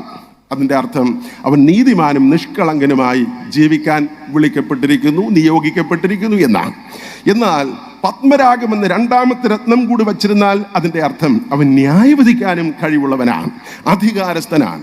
അവൻ മാത്രമേ ന്യായം വിധിക്കാൻ കഴിവുള്ളവനുള്ളൂ. അവൻ അതുപോലെ നീതിമാനും നിഷ്കളങ്കനും, അതേപോലെ പത്മരാഗം എന്നതിൻ്റെ അടയാളം കണക്ക് ന്യായം വിധിക്കാൻ യോഗ്യനും എന്ന് യോഹന്നാൻ ഒറ്റ നോട്ടത്തിൽ നോക്കിയപ്പോൾ മനസ്സിലായി. സാധാരണ ഗ്രീക്ക് രാജാക്കന്മാർ കിരീടം ധരിക്കുമ്പോൾ ഈ രണ്ട് രത്നങ്ങൾ ഉണ്ടെങ്കിലേ ഈ അടയാളങ്ങൾ ഉള്ളൂ, അയാൾക്ക് അധികാരമുള്ളൂ എങ്കിൽ ദൈവമായ കർത്താവ് സ്വർഗീയ കൊട്ടാരത്തിലെ സിംഹാസനത്തിൽ ഇരിക്കുമ്പോൾ തന്നെ ഒരേ സമയം എല്ലായ്പ്പോഴും അവൻ രണ്ട് രത്നങ്ങൾ ഖചിതമാക്കിയ മുഖവും തേജസ്സുമുള്ളവനായി കാണപ്പെട്ടതിൽ നിന്നും എല്ലായ്പ്പോഴും അവൻ നീതിമാനും നിഷ്കളങ്കനും, എല്ലായ്പ്പോഴും അവൻ ന്യായം വിധിക്കാൻ കേൾപ്പുള്ളവനും എന്ന് യോഹന്നാന് മനസ്സിലായി. അപ്പോൾ പൂർണ്ണാധികാരി ദൈവമാണ്. ഈ ഭൂമിയെ മുഴുവൻ ഭരിക്കുന്നത് അവിടുന്ന് തന്നെയാണ്. അവിടുന്നാണ് സകലത്തിൻ്റെയും കാരണഭൂതൻ, എല്ലാം നിയന്ത്രിക്കുന്നവൻ, എല്ലാം നിലനിർത്തുന്നവൻ എന്ന് യോഹന്നാന് മനസ്സിലായി. അപ്പോൾ സ്വാഭാവികമായി അപ്പോസ്തലനൊരു സംശയം തോന്നി. അങ്ങനെയാണെങ്കിൽ ക്രൈസ്തവരായ പാവപ്പെട്ട ക്രിസ്ത്യാനികളെ പിടിച്ചുകെട്ടി പീഡിപ്പിക്കാൻ ഉദ്യാന വിരുന്നുകളിൽ സന്ധ്യാനേരത്ത് പിടിച്ചുകൊണ്ടുവന്ന ദൈവമക്കളെ കൊണ്ടു നിർത്തി ഉരുക്കു തൂണുകളിൽ വച്ചുകെട്ടി അവരുടെ പുറത്ത് കട്ടിയുള്ള ഗോതമ്പിൻ്റെ വൈക്കോൽ ചുറ്റിക്കെട്ടി അതിന് പുറത്ത് ഒലിവെണ്ണ ഒഴിച്ച് ദീപസ്തംഭങ്ങളാക്കി മാറ്റുന്ന ഇതുപോലുള്ള ഡൊമീഷ്യനെ എന്തുകൊണ്ട് ദൈവം ശിക്ഷിക്കുന്നില്ല? എന്തുകൊണ്ട് അവനെ നിലനിർത്തിയിരിക്കുന്നു? പീഡകനായ ഈ ഭരണാധികാരിയെ എന്തിനാണ് ഈ കോപിഷ്ഠനും ന്യായസ്ഥനും ശിക്ഷാവിധിക്ക് യോഗ്യനുമായ അധികാരസ്ഥനുമായി ദൈവം വച്ചിരിക്കുന്നതെന്ന് യോഹന്നാന് ഒരു സംശയം തോന്നി. അപ്പോഴാണ് ഒരു കാഴ്ച കണ്ടത്. സിംഹാസനത്തിൻ്റെ ചുറ്റിലും കാഴ്ചയ്ക്ക് മരതകത്തോട് സദൃശ്യമായ ഒരു പച്ച വില്ല് വിരിഞ്ഞു നിൽക്കുന്നത് കണ്ടു. പച്ചവില്ല്, മരതകം എന്നത് പച്ച വർണ്ണത്തിലുള്ള രത്നമാണ്. പച്ച നിറത്തിലുള്ള ഒരു വില്ല് വിടർന്നു നിൽക്കുന്ന കാഴ്ച അപ്പോൾ യോഹന്നാന്റെ ദൃഷ്ടിയിൽപ്പെട്ടു. വെളിപ്പാട് പുസ്തകത്തിൽ എത്തുന്നതിന് മുമ്പ് വില്ല് ആദ്യം നാം വേദപുസ്തകത്തിൽ കാണുന്നത് ഉൽപ്പത്തി പുസ്തകം 9-ാം അധ്യായം 16-ാം വാക്യത്തിലാണ്. പണ്ട് പ്രളയത്തിൽ മനുഷ്യൻ മുങ്ങിച്ചത്ത ശേഷം വേദന കൊണ്ട് കർത്താവ് തന്നോടൊപ്പം നിന്ന് ആർക്കും ഉടമ്പടി ബന്ധത്തിൽ എത്തിച്ചേരാനാവാത്തത് കൊണ്ട് സർവശക്തനായ കർത്താവ് സ്വയം താൻ ഇങ്ങനെ പ്രഖ്യാപിച്ചു. ചത്ത് പെരുകി നടക്കുന്ന മനുഷ്യന്റെ ജഡം കണ്ട് വേദന കൊണ്ട് കർത്താവ് പറഞ്ഞു, ഞാൻ എൻ്റെ വില്ല് മേഘത്തിൽ വയ്ക്കുന്നു, ഞാനിനി പ്രളയം കൊണ്ട് ഈ ലോകത്തെ നശിപ്പിക്കുകയില്ലെന്ന്. ദൈവത്തിൻ്റെ മേഴ്സിയുടെ അടയാളം, ദൈവത്തിൻ്റെ ദയയുടെ അടയാളം, അവസരം വീണ്ടും അവൻ ആവർത്തിച്ച് നൽകും എന്ന പ്രതീക്ഷയുടെ അടയാളം ഇത് തന്നെയാണ് യെഹെസ്കേൽ പ്രവാചകന്റെ പുസ്തകം 1-ാം അധ്യായം 28-ാം വാക്യത്തിലും വ്യാഖ്യാനിക്കുന്നത്. വില്ല് എന്നത് ദൈവത്തിൻ്റെ ദയയുടെ അടയാളം എന്ന് അവിടെ പറഞ്ഞിട്ടുണ്ട്. അതുകൊണ്ട് ദൈവത്തിൻ്റെ ദയയുടെ അടയാളം ഇതാ വിടർന്നു നിൽക്കുന്നു കമാനം കണക്ക് സ്വർഗീയ കൊട്ടാരത്തിൽ കർത്താവിൻ്റെ തേജസ്സിന് മീതെ എന്ന് യോഹന്നാൻ ഒറ്റനോട്ടത്തിൽ മനസ്സിലായി. കർത്താവ് മനുഷ്യർ കാട്ടിക്കൂട്ടുന്ന വേലത്തരങ്ങൾ കാണാതിരിക്കുകയല്ല, മറിച്ച് ഇന്നല്ലെങ്കിൽ നാളെ നന്നാവും എന്ന് കരുതി അപ്പോസ്തലൻ പറയുന്നത് പോലെ പരിശുദ്ധനായ കർത്താവ് ദീർഘക്ഷമ കാണിക്കുകയാണ് എന്ന് വളരെ കൃത്യമായും അപ്പോസ്തലന് മനസ്സിലായി. അങ്ങനെ സിംഹാസനത്തിന് ചുറ്റിലും മരതകത്തോട് സദൃശ്യമായ പച്ചവില്ല്, സിംഹാസനത്തിൻ്റെ ചുറ്റിലും 24 സിംഹാസനം, വെള്ള ഉടുപ്പ് ധരിച്ചും കൊണ്ട് സിംഹാസനങ്ങളിലിരിക്കുന്ന 24 മൂപ്പന്മാർ, അവരുടെ തലയിൽ പൊൻകിരീടം. സിംഹാസനത്തിൻ്റെ ചുറ്റിലും 24 സിംഹാസനം അവിടെ നിന്ന് വന്നു. പഴയ നിയമത്തിൽ 1 ദിനവൃത്താന്തം 24-ാം അധ്യായത്തിൽ യെരുശലേമിലെ പൗരോഹിത്യത്തിൻ്റെ സംഖ്യയെ 24 കൂറുകളായി വിഭജിച്ച് അവിടെ ക്രമീകരണം വരുത്തുന്നതിനെ കുറിച്ച് എഴുതിയിരിക്കുന്നു. ഒരു കൂറിൽ 2 പുരോഹിതൻ ഉണ്ടാവും. ഒരു പുരോഹിതന്, ഈ 2 പുരോഹിതന്മാർ ചേരുന്നതിന് ഒരു കൂറ് എന്നാണ് അവിടെ രേഖപ്പെടുത്തിയിട്ടുള്ളത്. ഒരു പ്രാവശ്യം 48 പുരോഹിതന്മാർ തിരഞ്ഞെടുക്കപ്പെട്ടവരായിട്ടുണ്ടാകും. യേശുവിൻ്റെ കാലത്ത് ജോസീഫസ് പറയുന്നത് 2 ലക്ഷത്തോളം പുരോഹിതന്മാരുണ്ടായിരുന്നു എന്നാണ്. കാരണം ഈ അഹരോന്റെ കുടുംബത്തിൽ പിറക്കുന്ന സകലരെയും പുരോഹിതന്മാർ എന്നാണ് വിളിച്ചിരുന്നത്. അതിൽ നിന്നും റോമൻ ഭരണം എത്തിച്ചേർന്നപ്പോൾ കൈക്കൂലി വാങ്ങി റോമൻ സർക്കാർ 48 പേരെ ഇതിൽ നിന്ന് തെരഞ്ഞെടുത്ത് നിയമിക്കുകയായിരുന്നു. അവരെ 2 വീതം ചേർത്ത് ഒരു കൂറായി വിഭജിക്കും. അങ്ങനെ 24 കൂറ് പണ്ടേ നിയമിച്ചതാണ്. 1 ദിനവൃത്താന്തം 24-ാം അധ്യായത്തിലാണ് രേഖപ്പെടുത്തിയിട്ടുള്ളത്. സ്വർഗീയ സദസ്സിലെ ആരാധിക്കുന്ന വൃന്ദത്തെയാണ് ഈ 24 എന്നതുകൊണ്ട് സൂചിപ്പിക്കുന്നത്. ഈ സിംഹാസനത്തിൽ ഇരിക്കുന്നത് മൂപ്പന്മാർ എന്നിവിടെ പറഞ്ഞിട്ടുണ്ട്. മൂപ്പൻ എന്ന് തിരുവനന്തപുരത്തുകാർ പറയുന്നത് വൃദ്ധൻ എന്ന അർത്ഥത്തിലാണ്. എന്നാൽ മിക്കവാറും മൂപ്പൻ എന്ന് പറയുന്നത് ദൈവാലയത്തിലെ ശുശ്രൂഷയ്ക്ക് നിയോഗിക്കപ്പെട്ടവർ എന്നാണ് നാം പലരും പറയാറുള്ളത്. യെശയ്യാ പ്രവാചകന്റെ പുസ്തകം 24-ാം അധ്യായം 23-ാം വാക്യത്തിൽ അവിടെ മൂപ്പൻ എന്നത് സ്വർഗത്തിൽ ദൈവത്തെ ആരാധിക്കുന്നതിൻ്റെ പ്രതിനിധി എന്ന അർത്ഥത്തിലാണ് എഴുതിയിട്ടുള്ളത്. അതായത് സ്വർഗീയ സദസ്സിൽ ദൈവം തൻ്റെ മക്കളെ ആരാധിക്കുന്നതിനായി തെരഞ്ഞെടുത്തിരിക്കുന്നു എന്നതാണ് സൂചിപ്പിച്ചിരിക്കുന്നത്. ഈ 24 സിംഹാസനം എന്നാൽ എങ്ങനെ നമുക്കിത് പൊരുൾ തിരിച്ച് മനസ്സിലാകും? പുതിയ നിയമത്തിൽ കർത്താവ് പത്രോസിനെ നോക്കി പറഞ്ഞു, ഞങ്ങൾ കർത്താവെ എല്ലാം വിട്ടു നിന്നെ അനുഗമിച്ചു, എന്ത് കിട്ടും ഞങ്ങൾക്ക്? കർത്താവ് പറഞ്ഞു, എടോ പത്രോസേ, നിങ്ങളോട് എല്ലാവരോടും ഞാൻ പറയട്ടെ. മത്തായി എഴുതിയ സുവിശേഷം 19:28 അവൻ പറഞ്ഞു, ഇസ്രായേൽ ഗോത്രം 12-നെയും നിങ്ങൾ 12 സിംഹാസനങ്ങളിൽ നിന്ന് ന്യായം വിധിക്കും എന്ന്. ചുരുക്കത്തിൽ പഴയ ഇസ്രായേലാണ് 12 ഗോത്രപിതാക്കന്മാരുടെ സംഖ്യ. വെളിപ്പാട് 7-ാം അധ്യായം 5 മുതലുള്ള വാക്യങ്ങളിൽ താഴോട്ട് വിശദീകരിച്ചിട്ടുണ്ട്. പഴയ നിയമത്തിലെ 12 പിതാക്കന്മാരുടെ പേരുകൾ പറഞ്ഞിട്ട് പഴയ ഇസ്രായേൽ ദൈവത്തെ ആരാധിക്കും എന്ന് പറഞ്ഞിട്ടുണ്ട്. അതുപോലെ പുതിയ ഇസ്രായേലും ദൈവത്തെ ആരാധിക്കും എന്ന് മത്തായി 19:28 രേഖപ്പെടുത്തിയിട്ടുണ്ട്. അവിടെ ഈ സംഖ്യകളിൽ മാത്രം ഒതുങ്ങുന്നൊരു സംഘമല്ല, മറിച്ച് പഴയ ഇസ്രായേലും പുതിയ ഇസ്രായേലും ജീവിക്കുന്ന ദൈവത്തെ ആരാധിക്കും എന്നാണ് ഇവിടെ നിന്നും നമുക്ക് മനസ്സിലാവുക. ജാതികളുടെ സംഖ്യ തികയുന്നതുവരെ, ജാതികൾ സംഖ്യയിൽ തികയുന്നതുവരെ ഇസ്രായേലിന് താൽക്കാലികമായി ഹൃദയകാഠിന്യം സംഭവിച്ചതാണെന്നും പിന്നീട് ജാതികൾ മുഴുവൻ സംഖ്യ തികച്ച ശേഷം കർത്താവിൻ്റെ നാമത്തിൽ യഹൂദന്മാരെല്ലാവരും രൂപാന്തരപ്പെടുമെന്നും പൗലോസ് അപ്പോസ്തലൻ റോമർക്ക് എഴുതിയ ലേഖനം 11-ാം അധ്യായം 25-ാം വാക്യത്തിൽ വ്യക്തമായി പറഞ്ഞിട്ടുണ്ട്. അങ്ങനെ പഴയ ഇസ്രായേലും പുതിയ ഇസ്രായേലും പുനരുദ്ധാന ദിവസം ഒരുമിച്ച് ഉയർത്തെഴുന്നേൽക്കും എന്ന് ലൂക്കോസ് എഴുതിയ സുവിശേഷം 11-ാം അധ്യായം 31-32 വാക്യങ്ങളിലും വിവരിച്ചിട്ടുണ്ട്. പഴയ ഇസ്രായേലും പുതിയ ഇസ്രായേലും ഒരുമിച്ച് ഉയർത്തെഴുന്നേൽക്കും എന്ന് ലൂക്കോസ് 11-31-32 വാക്യങ്ങളിൽ രേഖപ്പെടുത്തിയിട്ടുണ്ട്. പഴയ ഇസ്രായേലും പുതിയ ഇസ്രായേലും ജീവിക്കുന്ന കർത്താവിനെ ആരാധിക്കും. പഴയ ഇസ്രായേലാണ് ഇവിടുത്തെ 12, പുതിയ ഇസ്രായേലാണ് ഇവിടുത്തെ അടുത്ത 12. അപ്പോൾ ചോദിക്കാം നമുക്ക്, കർത്താവെ അങ്ങനെയാണെങ്കിൽ ഈ കെട്ടിഞ്ഞാന്ന് ചത്തുകളഞ്ഞ യൂദയും കാണുമോ ഈ 12-ൽ ഒന്നായിട്ട് എന്ന്? അതിനുത്തരം 7-ാം അധ്യായത്തിൽ കൃത്യമായും രേഖപ്പെടുത്തിയിട്ടുണ്ട്. പഴയ ഇസ്രായേലിലെ 12 ഗോത്രങ്ങൾ അഡ്ജസ്റ്റ് ചെയ്തിരിക്കുന്നത് എങ്ങനെയാണ് എന്ന് പരിശോധിക്കുക. ദൈവസന്നിധിയിൽ നിന്നും ദൈവനിഷേധികളായി തീർന്ന ദാൻ ഗോത്രത്തെ ഈ 12-ൽ നിന്ന് പുറത്താക്കി യോസേപ്പിനെയും യോസേപ്പിന്റെ പുത്രനെയും ചേർത്ത് ഈ 12 ക്രമപ്പെടുത്തിയിരിക്കുകയാണ് പഴയ നിയമം. അതുകൊണ്ട് പഴയ ഇസ്രായേലിന് ദൈവം അവൻ്റെ കണക്കനുസരിച്ച് അവൻ്റെ വ്യക്തമായ ധാരണയ്ക്കൊത്ത് അവൻ സംഖ്യയെ തികച്ചിരിക്കുന്നതായി നമുക്ക് മനസ്സിലാകും. അപ്പോൾ തോന്നാം, പുതിയ നിയമത്തിൽ അങ്ങനെയാണോ? അങ്ങനെയാണെങ്കിൽ മത്യാസിനെ പകരം തെരഞ്ഞെടുത്തല്ലോ അയാളായിരിക്കുമെന്ന്. അങ്ങനെയാണെന്നും പറയാൻ നിയമമില്ല, നിവൃത്തിയില്ല. കാരണം മത്യാസിനെ ചീട്ടിട്ട് തിരഞ്ഞെടുക്കാൻ കർത്താവ് പറഞ്ഞതായി വേദപുസ്തകത്തിൽ ഒരിടത്തും പറഞ്ഞു കാണുന്നില്ല. മറ്റൊന്ന്, മത്യാസ് എന്തെങ്കിലും ശുശ്രൂഷ ചെയ്തതിനെ കുറിച്ചും വേദപുസ്തകത്തിൽ ഒരിടത്തും പറഞ്ഞിട്ടില്ല. അതുകൊണ്ട് അതാവാനും സാധാരണയില്ല. എന്തായാലും ആരെ കർത്താവ് തിരഞ്ഞെടുക്കുന്നോ നിയോഗിക്കുന്നോ എന്നൊന്നും പ്രശ്നമല്ല. പക്ഷേ പഴയ ഇസ്രായേലും പുതിയ ഇസ്രായേലും ദൈവത്തെ ആരാധിക്കും എന്നതിന് സംശയമില്ല. അപ്പോൾ നമുക്കൊരു ധാരണയുണ്ട്, എങ്ങനെ അങ്ങനെയാണെങ്കിൽ എല്ലാവരും തുല്യരല്ലേ, സ്വർഗീയ സന്തോഷത്തിൽ എല്ലാവരും തുല്യരല്ലേ എന്ന്. അങ്ങനെ തുല്യരാണെന്ന് വേദപുസ്തകത്തിൽ ഒരിടത്തും പറഞ്ഞിട്ടുമില്ല. കർത്താവ് പറയുന്നു, മത്തായി എഴുതിയ സുവിശേഷം 20-ാം അധ്യായം 20 മുതൽ 28 വരെയുള്ള വാക്യങ്ങളിൽ വളരെ കൃത്യമായും കർത്താവിനോട് സംസാരിക്കാൻ എത്തിച്ചേർന്ന യാക്കോബിനോടും യോഹന്നാനോടും സംസാരിക്കുമ്പോൾ യേശു കർത്താവ് പറഞ്ഞു, കർത്താവേ, നിന്റെ വലത്തും ഇടത്തും ഇരുത്താൻ ഞങ്ങൾക്ക് അനുവാദം തരണം ഇരിക്കാൻ. അപ്പോൾ കർത്താവ് പറഞ്ഞില്ല, അങ്ങനൊരു സീറ്റൊന്നുമില്ല, എല്ലാവരും ദേ ആർ ഈക്വൽസ് എന്ന് പറയാൻ ശ്രമിച്ചില്ല. അതിനെ ഉറപ്പിക്കാൻ വരട്ടെ മറ്റൊരു ഉദാഹരണം കൂടി. കൊരിന്ത്യർക്ക് എഴുതിയ 1-ാം ലേഖനം 15-ാം അധ്യായം വായിക്കുമ്പോൾ 36 മുതലുള്ള വാക്യങ്ങൾ ഒന്ന് ശ്രദ്ധിച്ചു നോക്കുക. മരിച്ചവന്റെ പ്രത്യേകതകളെ കുറിച്ച് പൗലോസ് ഉദാഹരണ സഹിതം വിശദീകരിക്കുകയാണ്. അതെല്ലാവരും ഒന്ന് തുറന്ന് ബൈബിൾ ഉണ്ടെങ്കിൽ നോക്കുന്നത് നല്ലതാണ്. അവിടെ എഴുതിയിരിക്കുന്ന 36 മുതലുള്ള വാക്യങ്ങൾ, മൂഢ, നീ വിതയ്ക്കുന്നത് ചത്തില്ല എങ്കിൽ ജീവിക്കുന്നില്ല. നീ വിതയ്ക്കുന്നതോ ഉണ്ടാകുവാനുള്ള ശരീരമല്ല, ഗോതമ്പിൻ്റെയോ മറ്റു വല്ലതിൻ്റെയോ മണി അത്രേ വിതയ്ക്കപ്പെടുന്നത്.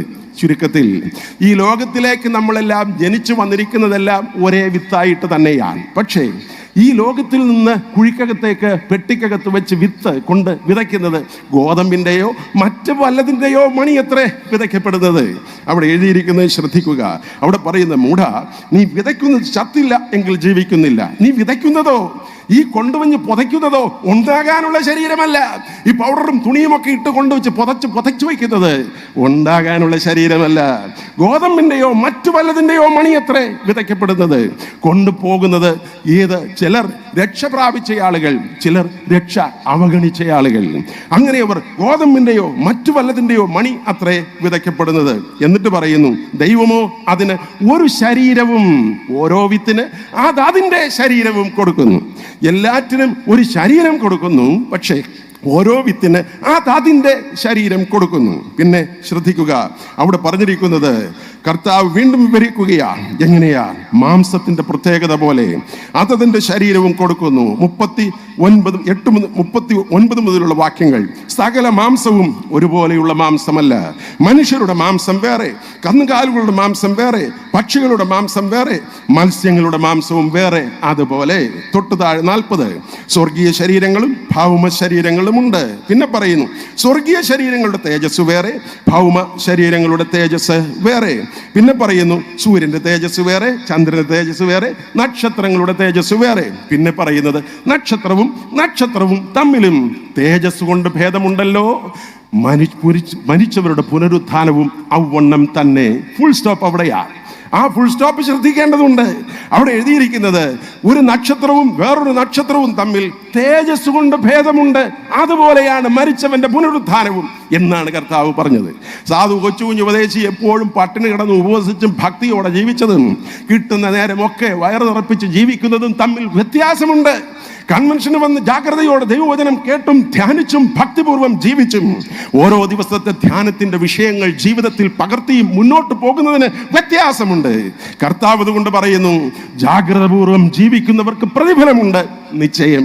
അതുകൊണ്ടാണ് വേദപുസ്തകത്തിലെ പഴയ നിയമത്തിൽ ദാനിയേലിന്റെ പുസ്തകം 12-ാം അധ്യായം 1-ാം വാക്യത്തിൽ പറഞ്ഞത്, കർത്താവിന്റെ നാമത്തിൽ ഈ ലോകത്തിൽ എത്തിച്ചേർന്ന ആളുകളെ കുറിച്ച് ബുദ്ധിമാന്മാർ ആകാശമണ്ഡലത്തിലെ പ്രഭ പോലെയും അതിൽ നിന്ന് വ്യത്യസ്തമായി പലരെയും നീതിയിലേക്ക് വിളിച്ച് വേർതിരിച്ചു കൊണ്ടുവന്ന ആളുകളുണ്ടല്ലോ, അവർ നക്ഷത്രങ്ങളെപ്പോലെയും എന്നും എന്നേക്കും ശോഭിക്കും എന്ന് വ്യത്യസ്തമായിരിക്കും.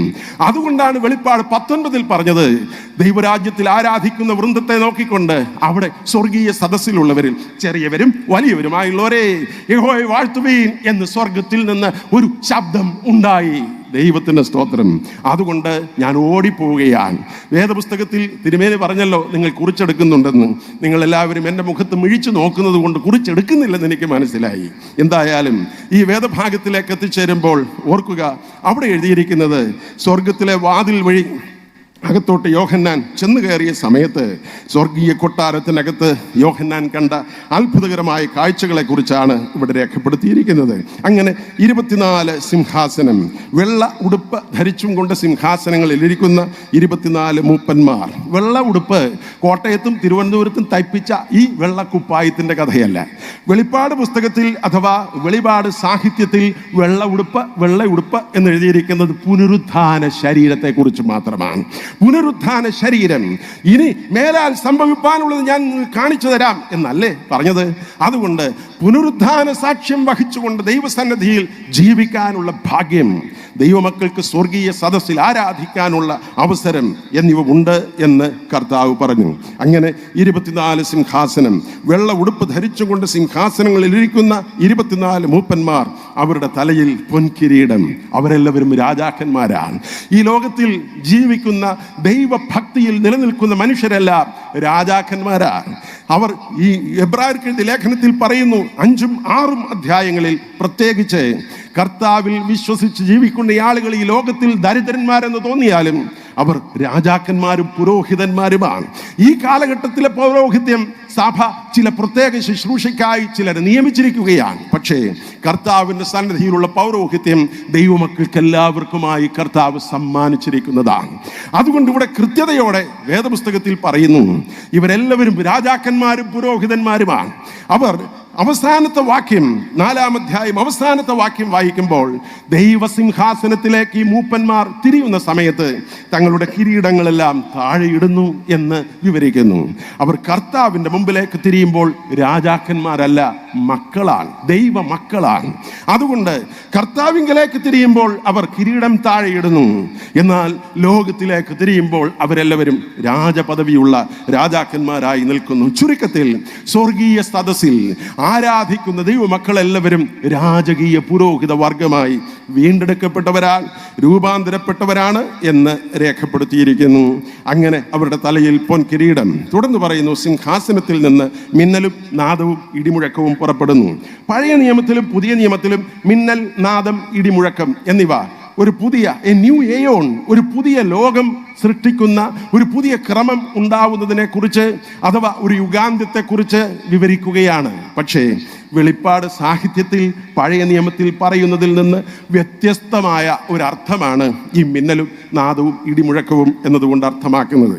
പല വിശ്വാസവീരന്മാരും കമന്ററികൾ, വ്യാഖ്യാന ഗ്രന്ഥങ്ങൾ എഴുതിയിട്ടുള്ളപ്പോൾ മിന്നലും നാദവും ഇടിമുഴക്കവും പഴയ നിയമത്തിലെ വിശദീകരണം അനുസരിച്ച് വിവരണം തന്നിട്ടുണ്ട്. എന്നാൽ എസ്ഡ്രാസ്, ബാരൂഖ്, ഈനോക്കിന്റെ പുസ്തകങ്ങൾ വായിക്കുമ്പോഴാണ് നമുക്ക് കൃത്യമായും ഈ മിന്നലും നാദവും ഇടിമുഴക്കവും വെളിപ്പാട് സാഹിത്യത്തിൽ എന്താണ് അർത്ഥമാക്കിയത് എന്ന് മനസ്സിലാക്കാൻ കഴിയുക. പഴയ നിയമത്തിൽ മിന്നലും നാദവും ഇടിമുഴക്കവും ഒക്കെ വ്യത്യസ്ത അർത്ഥത്തിലാണ് പറഞ്ഞിട്ടുള്ളത്. ഒരു ഉദാഹരണത്തിന് പഴയ നിയമത്തിൽ ഇയ്യോബിന്റെ പുസ്തകം 37-ാം അധ്യായം 32-ാം വാക്യം വായിച്ചാൽ നമുക്ക് മലയാളം മനസ്സിലാകുന്ന രീതിയിലല്ല ആ വാക്യം എഴുതിയിട്ടുള്ളത്. അവിടെ എഴുതിയിരിക്കുന്നത് അതിൻ്റെ മുഴക്കം അവനെയും കന്നുകാലികൾ എഴുന്നള്ളുന്നവനെയും കുറിച്ച് അറിവ് തരുന്നു എന്നാണ്. അവിടെ വ്യത്യാസം, ഭാഷാ പ്രശ്നമാണ്. അവിടെ ഇംഗ്ലീഷിൽ എഴുതിയിരിക്കുന്നത് thunder announces the coming Storm even the കാറ്റിൽ മേക്ക് നോൺ ഇറ്റ്സ് അപ്രോച്ച് എന്നാണ്. കന്നുകാലികൾ പ്രകൃതിക്ഷോഭത്തെക്കുറിച്ച് മുൻകൂട്ടി അറിയുന്നു എന്നാണ് POC കത്തോലിക്ക പരിഭാഷയിൽ രേഖപ്പെടുത്തിയിട്ടുള്ളത്. അതുകൊണ്ടാണ് സുനാമി വരുന്നതിന് മണിക്കൂറുകൾക്ക് മുമ്പ് ആടുമാടുകളെല്ലാം, കെട്ടിയിടാത്ത ജന്തുക്കളെല്ലാം രക്ഷപ്പെട്ട് ഓടി ദൂര സ്ഥലങ്ങളിൽ ചെന്ന് നിന്നത്. കെട്ടറ്റ് നിന്ന മനുഷ്യൻ മാത്രം ഞെട്ടറ്റ് ചെന്ന് വീണ് ചാകാൻ തയ്യാറായത്. അപ്പോൾ മനുഷ്യന് മരിച്ചു പോയതുകൊണ്ടാണ് അവൻ ജീവനില്ലാത്തവനാണ്. പട്ടിയും പൂച്ചയും കന്നുകാലികളും എല്ലാം ജീവനുള്ളത് കൊണ്ട് അവയെല്ലാം ഓടി രക്ഷപ്പെടുകയായിരുന്നു. അവിടെ അതുകൊണ്ട് ഇയ്യോബിന്റെ പുസ്തകത്തിന്റെ ഒരു പ്രത്യേകതയുണ്ട്. പഴയ നിയമത്തിൽ ആദ്യമായി എഴുതപ്പെട്ട പുസ്തകം ഉൽപ്പത്തി പുസ്തകം എന്നല്ല പറയുന്നത്, ഇയ്യോബിന്റെ പുസ്തകമാണ്. കാറ്റിന് വെയിറ്റ് ഉണ്ട്, ഈ അന്തരീക്ഷത്തിന് കർത്താവ് ഗുരുത്വാകർഷണമുണ്ട്, ഭൂമി തന്നെ ആകർഷിച്ചുകൊണ്ടിരിക്കുന്നു. ഈ ലോകത്തെ മുഴുവൻ കർത്താവ് അടക്കട്ടയിൽ താങ്ങി നിർത്തുകയല്ല, നാസ്തിയിൽ തൂക്കി നിർത്തിയിരിക്കുകയാണ്. ഉത്തരദിക്കിൽ ഒരു തുരങ്ക പാതയുണ്ട്, ഒരു ഡാർക്ക് ഹോൾ ഉണ്ട് എന്നെല്ലാം വിവരിച്ചിട്ടുള്ള ഒരു ശാസ്ത്ര ഗ്രന്ഥത്തിന്റെ വിവരണങ്ങൾക്ക് ഒത്ത തരത്തിൽ വിവരിക്കുന്ന പുസ്തകമാണ് ഇയ്യോബിന്റെ പുസ്തകം. പക്ഷേ ഇത് ശാസ്ത്ര ഗ്രന്ഥമല്ലാത്തത് കൊണ്ട് ആ ഭാഗത്തെ ഞാൻ വിശദീകരിക്കുന്നില്ല, വേദപുസ്തകവും വിവരിക്കാൻ ആഗ്രഹിക്കുന്നില്ല. അങ്ങനെ മിന്നലും നാദവും ഇടിമുഴക്കവുമെല്ലാം പഴയ നിയമത്തിൽ വ്യത്യസ്ത അർത്ഥങ്ങളിലാണ് വിവരിച്ചിട്ടുള്ളത്. എന്നാൽ വെളിപ്പാട് സാഹിത്യത്തിൽ എന്താണ് അർത്ഥമാക്കുന്നത് എന്ന് നോക്കാം. വെളിപ്പാട് സാഹിത്യത്തിൽ മിന്നലും നാദവും ഇടിമുഴക്കവും പുറപ്പെടുന്നതിനെ കുറിച്ച് രേഖപ്പെടുത്തിയിട്ടുള്ള ഭാഗങ്ങൾ വീണ്ടും നമുക്ക് കാണുവാൻ കഴിയും. ഇവിടെ പറഞ്ഞിരിക്കുന്നത്, അവിടെ എഴുതിയിരിക്കുന്നു മിന്നലും നാദവും ഇടിമുഴക്കവും പുറപ്പെടുന്നു എന്ന്. 8-ാം അധ്യായം 5-ാം വാക്യത്തിലും 11-ാം അധ്യായം 19-ാം വാക്യത്തിലും മിന്നലും നാദവും ഇടിമുഴക്കവും സിംഹാസനത്തിൽ നിന്ന് പുറപ്പെടുന്നതിനെ കുറിച്ച് രേഖപ്പെടുത്തിയിട്ടുണ്ട്. മിന്നൽ, lightning means the knowledge of God. ദൈവത്തിൻ്റെ ജ്ഞാനമാണ് ലൈറ്റ്നിങ്, മിന്നൽ എന്നതുകൊണ്ട് സൂചിപ്പിക്കുന്നത്. ദൈവത്തിൻ്റെ സിംഹാസനത്തിൽ നിന്നാണ് ഈ ജ്ഞാനം പുറപ്പെട്ടുകൊണ്ടിരിക്കുന്നത്. 2-3 ഡോക്ടറേറ്റും 2-3 ഡിഗ്രിയും ഒക്കെ നേടുന്നവനല്ല ജ്ഞാനി. അവൻ ഈ ലോകത്തിൽ ജ്ഞാനി എന്ന് പറഞ്ഞാലും പരിശുദ്ധനായ കർത്താവിൻ്റെ മുന്നിൽ ജ്ഞാനി, ദൈവം കർത്താവായിരിക്കെ ഒന്നിനും കൊള്ളാത്ത എന്നെ അവൻ സ്നേഹിച്ചു എന്ന് തിരിച്ചറിയുന്നവനാണ് ജ്ഞാനി. കർത്താവ് എന്നെ സ്നേഹിക്കുന്നു, യോഗ്യതയില്ലാതിരിക്കെ അവൻ എന്നിൽ യോഗ്യത വരുത്താൻ കണക്കിന് അവൻ എനിക്ക് പകരക്കാരനായി തീർന്നുകൊണ്ട് എന്നെ വീണ്ടെടുത്തു എന്ന തിരിച്ചറിവുള്ളവനാണ് ജ്ഞാനി. അവൻ ആരോ ആകട്ടെ, വിദ്യാവിഹീനനാവട്ടെ, പണ്ഡിതനാകട്ടെ, അവനാണ് ജ്ഞാനി. എല്ലാ മതത്തിലും ദൈവത്തെ അറിഞ്ഞവനാണ് ജ്ഞാനി. അങ്ങനെ ഈ വേദപുസ്തകത്തിലും പറയുന്നു, വെളിപ്പാട് സാഹിത്യത്തിൽ ദൈവത്തെ അറിയുന്നവൻ, ആ മിന്നൽ സിംഹാസനത്തിൽ നിന്ന് പുറപ്പെട്ടുകൊണ്ടിരിക്കുന്നു, അതാണ് ജ്ഞാനം. The lightning means the knowledge of God. ദൈവത്തിന്റെ സിംഹാസനത്തിൽ നിന്നാണ് ദൈവത്തിന്റെ ജ്ഞാനം പുറപ്പെട്ടുകൊണ്ടിരിക്കുന്നത്. രണ്ടാമത് മിന്നൽ ദൈവത്തിന്റെ സിംഹാസനത്തിൽ പുറപ്പെട്ടുകൊണ്ടിരിക്കുന്നു. നാദം, voice means the message of God. ദൈവത്തിന്റെ സന്ദേശം സിംഹാസനത്തിൽ നിന്ന് വന്നുകൊണ്ടിരിക്കുകയാണ്. അഭിമന്യ തിരുമേനി സംസാരിച്ചാലും ദേശത്തിലുള്ള ഏത് മനുഷ്യൻ ദൈവവചനത്തിൽ സംസാരിച്ചാലും സന്ദേശം വന്നുകൊണ്ടിരിക്കുന്ന ദൈവത്തിന്റെ അറിവോടുകൂടിയാണ്, അല്ലാതെ ബുദ്ധിയിൽ നിന്ന് നിങ്ങളിലേക്ക് പുറപ്പെട്ടു വരുന്നതല്ല. അതുകൊണ്ടാണ് ഇതെല്ലാം കണക്ക് ബോധിപ്പിക്കേണ്ടതാണ് എന്ന് ദൈവവചനത്തിൽ പഠിപ്പിക്കുന്നത്. അങ്ങനെ സിംഹാസനത്തിൽ നിന്നാണ് സന്ദേശം വന്നുകൊണ്ടിരിക്കുന്നത്. Message is the voice means the message of God. ഞാൻ ഇവിടുന്ന് സംസാരിക്കുന്ന കാര്യങ്ങളല്ല നിങ്ങളുടെ ബുദ്ധിയിൽ തെളിയുന്നതും ഹൃദയത്തിൽ പതിയുന്നതും. ഓരോ മനുഷ്യരുടെ ജീവിതവും അനുഭവവും വ്യത്യസ്തമായതുകൊണ്ട് അവരവർക്ക് പറ്റിയതാണ് കർത്താവ് നിങ്ങളിലേക്ക് പകർന്നു വെച്ചുകൊണ്ടിരിക്കുന്നത്. അങ്ങനെ ഓരോരുത്തരിലും വ്യത്യസ്തമായി കർത്താവ് സന്ദേശം അയച്ചുകൊണ്ടിരിക്കുന്നു. അങ്ങനെ voice means the message of God. മൂന്നാമത് ഇടിമുഴക്കം എന്താണ്? Thunder means the call and commissioning of God. ദൈവത്തിന്റെ വിളിയും നിയോഗവും സിംഹാസനത്തിൽ നിന്നാണ് പുറപ്പെട്ടുകൊണ്ടിരിക്കുന്നത്. ദൈവം എന്നെ വിളിക്കുന്നു, ദൈവം എന്നെ സ്നേഹിക്കുന്നു, ദൈവം എന്നെ തിരഞ്ഞെടുത്തിരിക്കുന്നു എന്ന തിരിച്ചറിവ് ഉള്ളത് ദൈവിക സിംഹാസനത്തിന്റെ അറിവിൽ നിന്ന് എത്തിച്ചേരുന്നതാണ്. ഇന്ന് പ്രഭാതത്തിൽ നിരവധി കുഞ്ഞുങ്ങൾ ദൈവനാമത്തിൽ പ്രതിഷ്ഠിക്കപ്പെട്ടു എന്ന് അറിയാനായിട്ട് കഴിഞ്ഞു. സന്തോഷം, ദൈവത്തിന് സ്തോത്രം. അത്തരത്തിലുള്ള നിയോഗവും ഉറപ്പും അവരുടെ ഹൃദയത്തിൽ ഉണ്ടാക്കിയത് അവരുടെ രക്ഷകർത്താക്കളുടെ സ്വാധീനമുണ്ടാവാം. സൺഡേ സ്കൂളിലെ അധ്യാപകരും പള്ളിയിലെ ശുശ്രൂഷകരും പ്രാർത്ഥിക്കുന്ന ദൈവമക്കളും ഒക്കെ അവരെ സഹായിച്ചിട്ടുണ്ടാവാം. പക്ഷേ അതെല്ലാം ലഭിച്ചത് ദൈവത്തിന്റെ അറിവോടുകൂടി ദൈവത്തിന്റെ സിംഹാസനത്തിൽ നിന്ന് നേരിട്ട് അവർക്ക് ലഭ്യമായ ഒരു ദൈവിക വെളിപാടാണ് എന്നതിന് സംശയമില്ല. അങ്ങനെ സിംഹാസനത്തിൽ നിന്ന് മിന്നലും നാദവും ഇടിമുഴക്കവും പുറപ്പെടുന്നു. എന്തിനാണിത് പറഞ്ഞതെന്ന് തൊട്ടടുത്ത വാക്യം വായിക്കുമ്പോഴേ മനസ്സിലാകൂ. മലയാളത്തിൽ പരിഭാഷപ്പെടുത്തുമ്പോൾ മുകളിലത്തെ ഇംഗ്ലീഷിൽ പറയുന്നത് പോലെ തലക്കുത്തനെ താഴെയും താഴെ ഉള്ളത് മുകളിലും വരുന്നത് കൊണ്ടാണ് ഇങ്ങനെ രേഖപ്പെടുത്തിയിരിക്കുന്നത്. തൊട്ട് താഴെ പറഞ്ഞിരിക്കുന്ന വാക്യം ശ്രദ്ധിക്കുക. ദൈവത്തിൻ്റെ 7 ആത്മാക്കളായ 7 ദീപങ്ങൾ സിംഹാസനത്തിൻ്റെ മുന്നിൽ ജ്വലിച്ചുകൊണ്ടിരിക്കും. ദൈവത്തിന് 7 ആത്മാവുണ്ടോ എന്നൊരു ചിന്ത ഉണ്ടാവാം. എന്നാൽ 7 മീൻസ് കംപ്ലീഷൻ ആൻഡ് പെർഫെക്ഷൻ. 7 എന്നത് പൂർണ്ണതയും സമ്പൂർത്തീകരണവുമാണ് വെളിപ്പെടുത്തുന്നത്. 7 മീൻസ് കംപ്ലീഷൻ ആൻഡ് പെർഫെക്ഷൻ. കല്യാണ വീട്ടിൽ കൽപ്പാത്രം 6 ഉണ്ടായിരുന്നുള്ളൂ, അപൂർണമായിരുന്നു. സൃഷ്ടി 6 ദിവസം കൊണ്ട് പൂർത്തിയാക്കി, അപൂർണമായിരുന്നു. കർത്താവ് 7-ാമനായി മാറി, 7-ാം ദിവസം ശബത്താക്കി മാറ്റി. ശബത്ത് എന്നതിനെ കർത്താവ് എബ്രായർ 4 അവൻ പുതിയ വ്യാഖ്യാനം നൽകിക്കൊണ്ട് മരിച്ചതിന് ശേഷം ഉയർത്തെഴുന്നേൽക്കുന്നതിനിടയിൽ മനുഷ്യന് ഒരു വിശ്രമമുണ്ട്. ആ വിശ്രമം, റെസ്റ്റ്, അതാണ് ശബത്ത് എന്നത്, ഒരു അനുഭവം എന്ന് കർത്താവ് പറഞ്ഞു എബ്രായർ 4-ാം വാക്യത്തിൽ. അങ്ങനെ പഴയ നിയമത്തിലുള്ളതിനെ കർത്താവ് പൂർണ്ണമാക്കാൻ പുതിയത് ചിലത് ചെയ്ത് അവൻ 7 തീർത്തു. ഇവിടെയും പറയുന്നത് 7 മീൻസ് കംപ്ലീഷൻ ആൻഡ് പെർഫെക്ഷൻ. 7 ആത്മാക്കളില്ല, പരിശുദ്ധാത്മാവ് എന്ന സമ്പൂർണമായ ആത്മാവ് എന്ന് പറയാൻ വേണ്ടിയാണ് 7 എന്ന് എഴുതിയിരിക്കുന്നത്. പ്രിയപ്പെട്ട ഒരു ഉദാഹരണം പറഞ്ഞാൽ, ഏതെങ്കിലും ഒരു കുട്ടി യഹൂദ ബാലൻ പരീക്ഷ എഴുതിയിട്ട് തിരിച്ചു വരുമ്പോൾ 50 മാർക്കിനാണ് ഉത്തരം ചെയ്യേണ്ടത്. എഴുതി വന്ന് നിൽക്കുന്ന സമയത്ത് അമ്മ അല്ലെങ്കിൽ അപ്പൻ ചോദിക്കുന്നു എന്നിരിക്കട്ടെ, മോനെ എത്ര മാർക്കിന് നീ ഉത്തരം എഴുതി?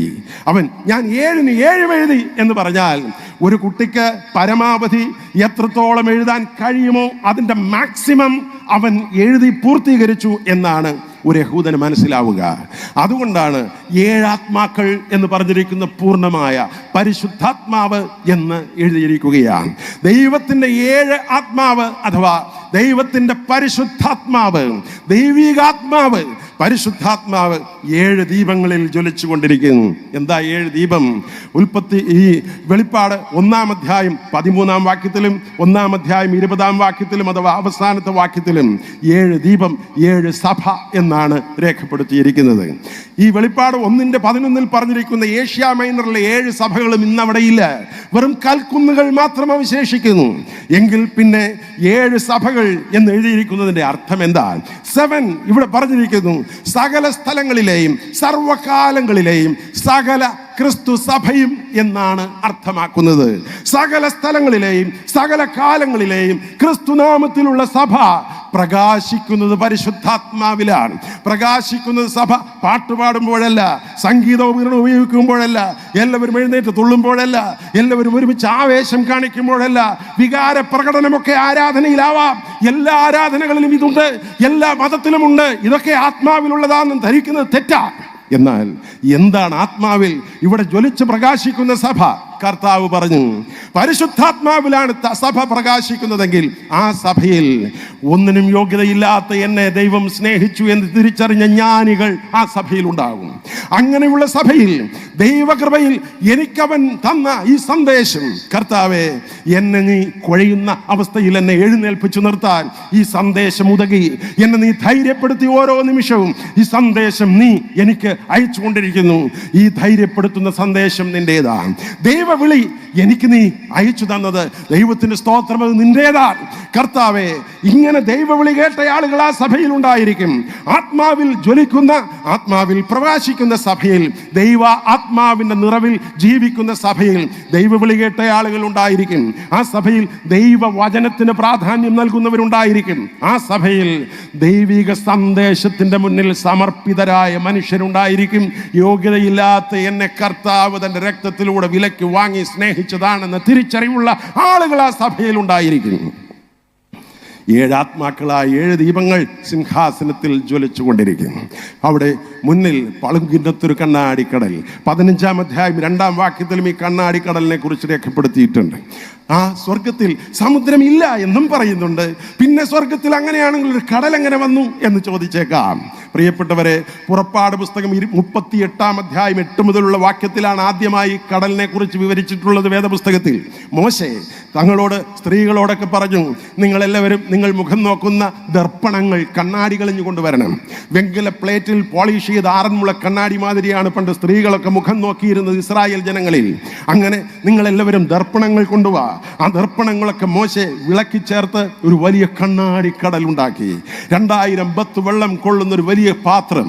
അതിനെക്കുറിച്ച് കണ്ണാടി കടൽ എന്ന് തന്നെ, കടൽ എന്ന് തന്നെ ഈ പാത്രത്തിന് പേര് പറഞ്ഞിട്ടുള്ളത് 1 രാജാക്കന്മാർ 7-ാം അധ്യായം 23 മുതൽ 27 വരെയുള്ള വാക്യങ്ങളിലാണ്. 1 രാജാക്കന്മാർ 7-ാം അധ്യായം 23 മുതൽ 27 വരെയുള്ള അധ്യായത്തിൽ വാക്യങ്ങളിൽ രേഖപ്പെടുത്തിയിട്ടുണ്ട് ഇതൊരു കടലായിരുന്നു എന്ന്. ഇതിനെ കടൽ എന്ന പദത്തിൽ തന്നെയാണ് വിളിച്ചിരുന്നത്.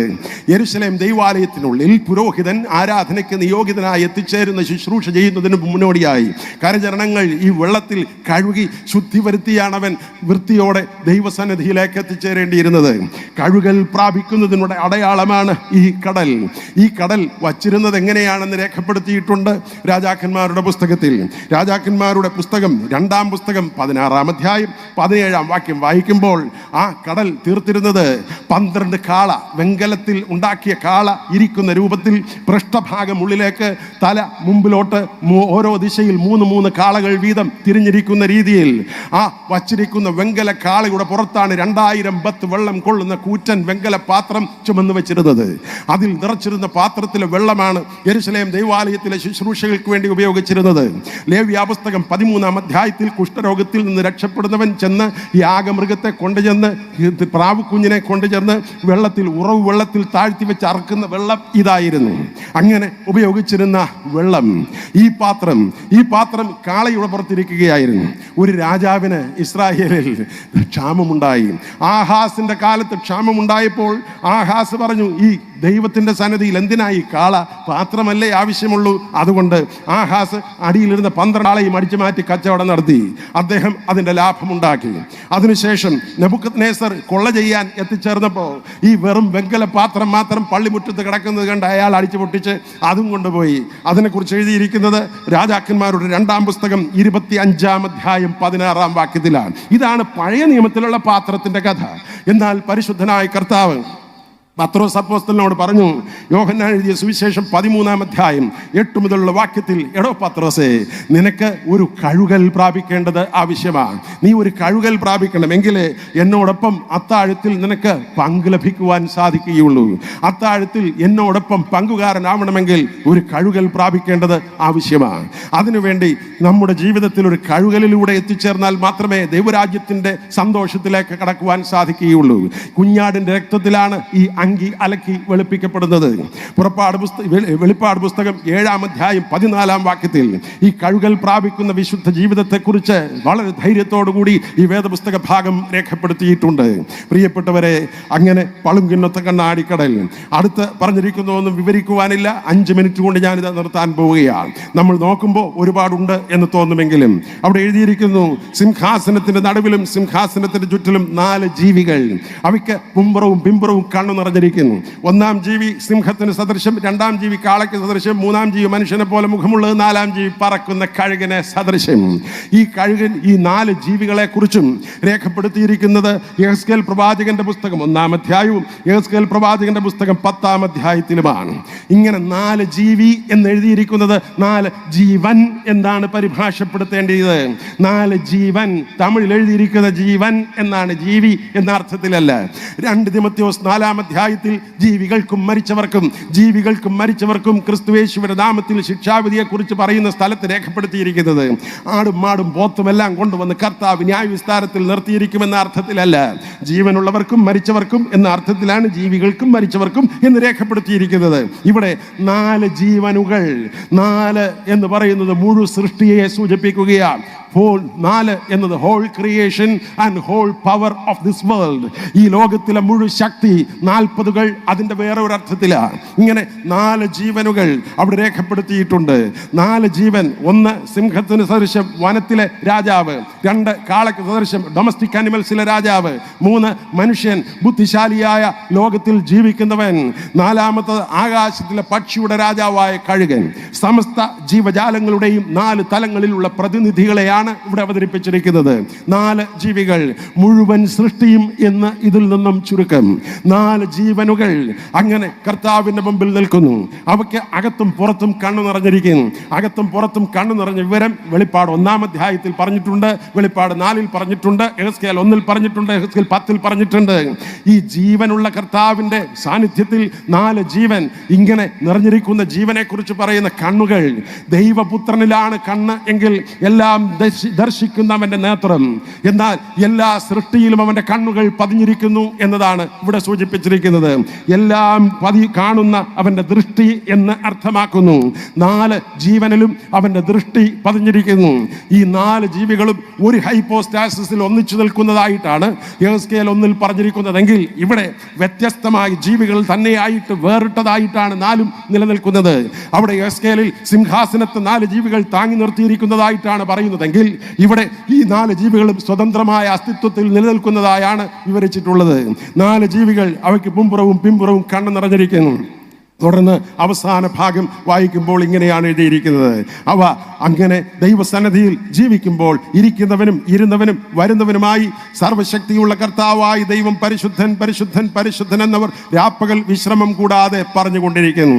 എന്നേക്കും ജീവിച്ചിരിക്കുന്നവനായി സിംഹാസനത്തിൽ ഇരിക്കുന്നവനായ ജീവികൾ മഹത്വവും ബഹുമാനവും സ്തോത്രവും കൈക്കൊള്ളുവാൻ യോഗ്യൻ എന്ന് പറയുമ്പോൾ 24 മൂപ്പന്മാർ സിംഹാസനത്തിലേക്ക് തിരിഞ്ഞു വീണ് കർത്താവിനെ വിളിച്ചു പറയുന്നത് നീ എന്ന് നേരിട്ടാണ്. സഭയ്ക്ക് നേരിട്ട് ദൈവത്തെ ആരാധിക്കാൻ അവസരമുണ്ട്. ജീവികൾ തേർഡ് പേഴ്സണായി നിന്ന് ദൈവത്തെ ആരാധിക്കുമ്പോൾ കർത്താവിൻ്റെ മക്കൾക്ക് നേരിട്ട് ജീവനുള്ള ദൈവത്തെ ആരാധിക്കാനുള്ള സ്വാതന്ത്ര്യം നമുക്ക് വേണ്ടി അവൻ വേർതിരിച്ചിരിക്കുന്നു. കാരണമുള്ള കർത്താവ് അതുകൊണ്ട് പറഞ്ഞു, ഈ സ്ഥൂല ശരീരത്തിൽ ദൈവരാജ്യത്തിൽ പ്രവേശിക്കുവാൻ നമുക്ക് സാധിക്കുകയില്ല.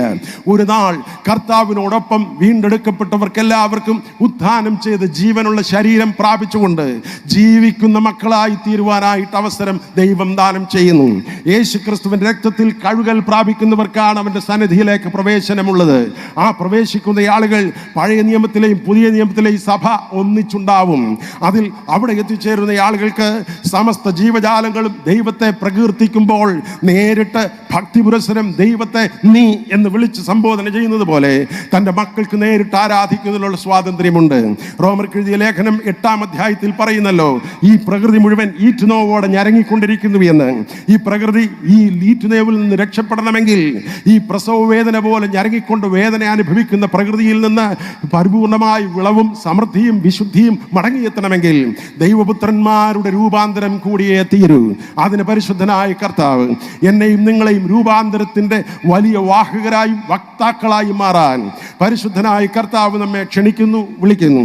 അതിന് പരിശുദ്ധനായ കർത്താവ് നമ്മെ സഹായിക്കട്ടെ. വീണ്ടെടുപ്പിന്റെ അനുഗ്രഹവും അനുഭവവും ഉൾക്കൊണ്ടവരായി ഈ സമാപന രാത്രിയിൽ നമ്മെ തന്നെ കർത്താവിന്റെ കൈകളിൽ സമർപ്പിച്ചുകൊണ്ടൊരു പ്രാർത്ഥനയിൽ ഏർപ്പെടാമോ? കരുണയുള്ള കർത്താവേ, എന്നെ നീ വീണ്ടും ജനിപ്പിച്ച് ആ അനുഗ്രഹത്തിന്റെ ഉയർച്ചയിലേക്ക് കൊണ്ടുപോകുന്നതിനിടയിൽ വഴിയിൽ വെച്ച് തകർന്നു പോകാതെ, വഴിയിൽ വെച്ച് വിശുദ്ധി നഷ്ടപ്പെട്ടു പോകാതെ, നിർമ്മല വചനം സംബന്ധിച്ച് കുറ്റമറ്റവരായി ജീവിക്കുവാൻ കരുണയുള്ള കർത്താവേ, നീ എന്നെ സഹായിക്കണമേ എന്ന സമർപ്പണമുള്ള പ്രാർത്ഥനയോടെ ആവട്ടെ നമ്മുടെ മുന്നോട്ടുള്ള ഈ യാത്ര.